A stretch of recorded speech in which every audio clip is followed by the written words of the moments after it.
अल्लाह तबारक व तआला के आगे कोई भी चीज नामुमकिन नहीं है। वो जब चाहे किसी को बादशाह बना दे, जब चाहे बादशाह को फकीर बना दे।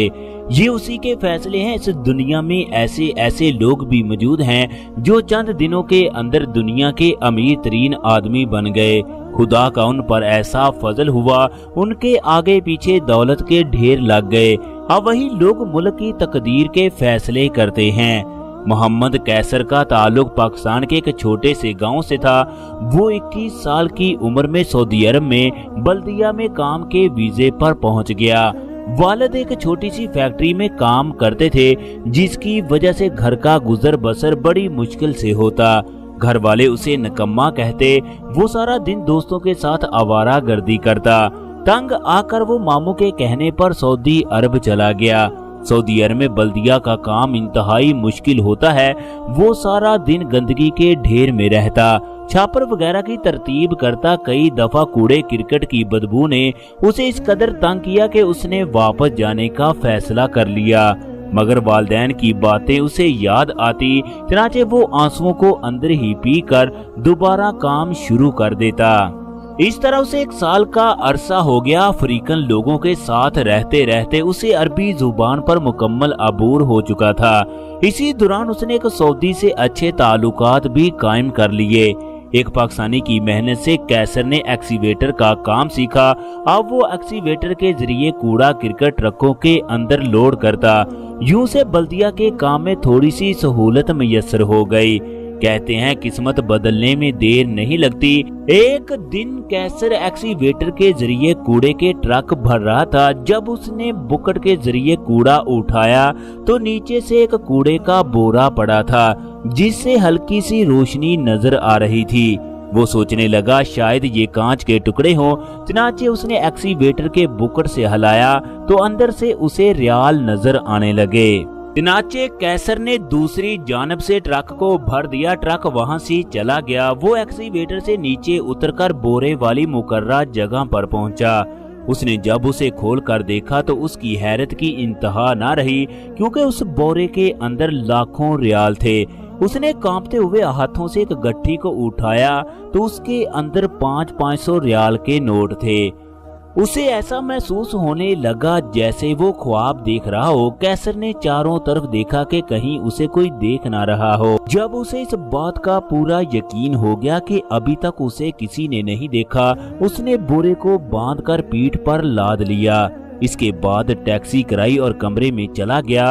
तमाम लोग काम पर जा चुके थे। चनाचे कैसर ने कमरे में दाखिल होते ही दरवाजे को बंद किया।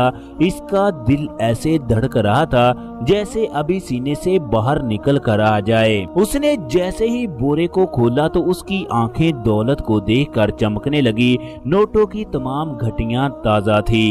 ये तमाम रकम तकरीबन 5 लाख रियाल के करीब थी। उसने जैसे ही बोरे को खाली किया तो अंदर से हीरों का एक हार निकला।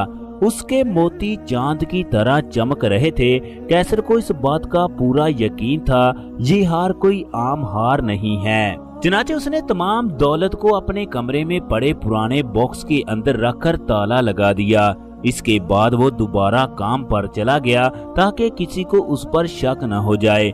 वो 1 हफ्ते तक इस दौलत के बारे में सोचता रहा कि अब इस पैसे का क्या किया जाए।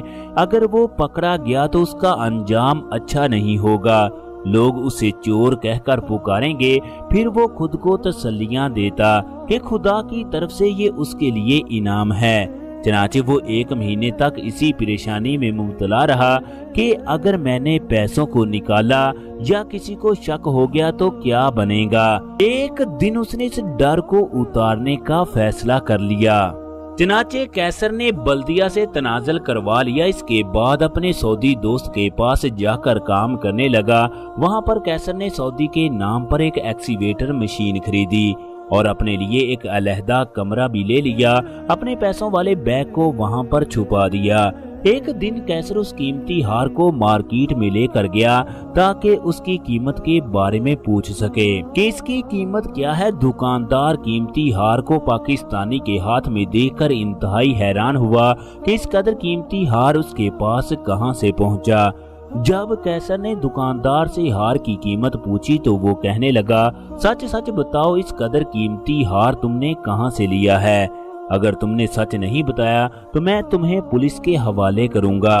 कैसर वहां पर बहस करने लगा, ये मेरा हार है, मगर दुकानदार को यकीन नहीं था। चनाचे उसने पुलिस को बुला लिया और कैसर को गिरफ्तार कर लिया गया।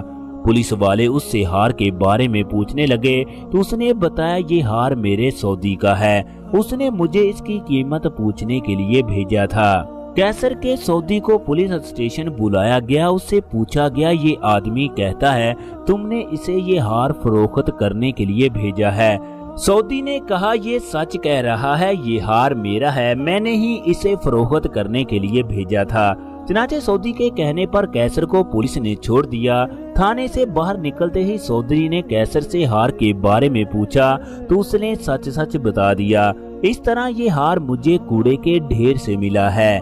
सौदी कहने लगा, तुम बेवकूफ हो, अगर तुमने फरोख्त करना ही था तो मुझे साथ ले जाते, तुम अकेले इसको फरोख्त नहीं कर सकते, उल्टा तुम किसी बड़े जुर्म में पकड़े जाओगे। अब मैं तुम्हारे हार को फरोख्त करता हूँ, मगर मेरी एक शर्त है, मैं इस हार को फरोख्त करने की कीमत 30% लूंगा। कैसर ने हामी भर ली। चनाचे दोनों हार को फरोख्त करने के लिए मार्केट गए। चनाचे सौदी ने मार्केट में उस हार को 50 लाख रियाल में फरोख्त कर दिया। वो कोई आम हार नहीं था, बल्कि खालिस हीरो से बना हुआ था। सऊदी ने 30% लेने के बाद बाकी रकम कैसर के हवाले कर दी। कुछ ही दिनों के बाद कैसर ने मजीद 10 एक्सीवेटर मशीन खरीदी, एक छोटी सी कंपनी बनाकर ठेके लेना शुरू कर दिए। सऊदी कफील ने हर लिहाज से कैसर का साथ दिया। वो कैसर को ठेके लेकर देता, जिसके इवज वो उससे मुनाफा वसूल करता। यूं एक साल के अंदर अंदर उसके पास कई एक्सीवेटर मशीन, ग्रेडर, हत्ता के उसकी एक कंस्ट्रक्शन कंपनी बन गई। ये आदमी वापस पाकिस्तान पहुंचा। इसके बाद इसने बुरे वाला के एक बड़े सियासी घराने में शादी की। यूं इसका ताल्लुक एक सियासी घराने से भी हो गया। अब ये आदमी बुरे वाला में MNA के इलेक्शन में हिस्सा भी लेता है। सऊदी कफील आज भी इस आदमी का उसी तरह साथ देता है। इसने कैसर को कह रखा था कि कंपनी की हर चीज अपने नाम कर लो, कल को मेरे बच्चे आपके साथ न जाने क्या करें। यूं कैसर ने ये कंपनी अपने नाम पर रजिस्टर कर ली। यूं कैसर की तकदीर बदल गई। खुदा ने उसे सब कुछ अता कर दिया जिसके बारे में उसने कभी सोचा भी नहीं था। इस तरह गांव का गरीब लड़का सऊदी अरब का अमीर तरीन आदमी बन गया। दोस्तों, आज की हमारी वीडियो कैसी लगी? अगर आज की हमारी वीडियो पसंद आए तो वीडियो को लाइक और शेयर कीजिएगा। इसके साथ साथ आप लोग अगर हमारे चैनल पर नए हैं तो चैनल को सब्सक्राइब करना मत भूलिएगा। शुक्रिया।